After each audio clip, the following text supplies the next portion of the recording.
I can punch in my whizzer and my hand here in the pocket of the hip, stepping over the head, and then replacing my right arm with my left arm as I back step through, and now I'm ready to attack on the far side.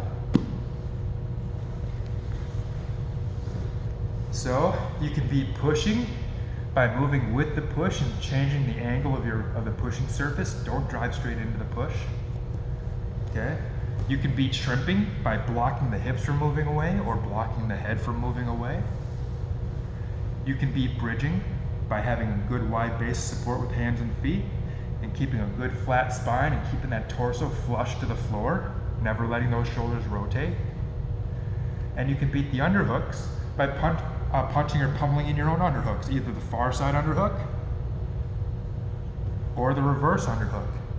And last but not least, if you feel like neither of those are going to be possible, you can top spin to the far side so that they're now escaping to a side you're no longer on. You turn around, you run around the head, you disappear, and you end up behind them. Those are all some good options, okay? So again, all those concepts, remember the 5 pins of Jiu-Jitsu. Remember the important concepts that you need to do with dynamic pinning, the fact that no single pin is going to get you the victory over a long period of time. You're going to have to learn to transition from one pin to another, to variations of within certain pins, from one variation of side control to another variation of side control, understanding that you need to keep changing your pin to keep up with their escape attempts. And then remember the 3 rules of dynamic pinning. The 3 rules: stay behind, stay on top, and stay away from their legs.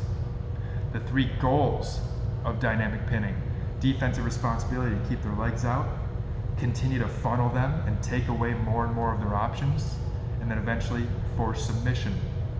And then our 3 skills of dynamic pinning: being able to maintain variations of a single pin, being able to transition from one pin to another pin, and then learning to extract your trapped ankle and foot if you need to. And then we learned how to beat pushing, bridging, shrimping, and underhooks.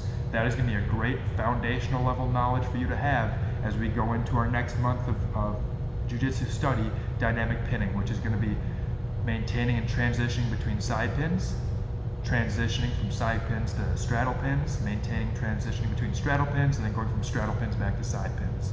So side pins to side pins, side pins to straddle pins, straddle pins to straddle pins, and straddle pins to side pins.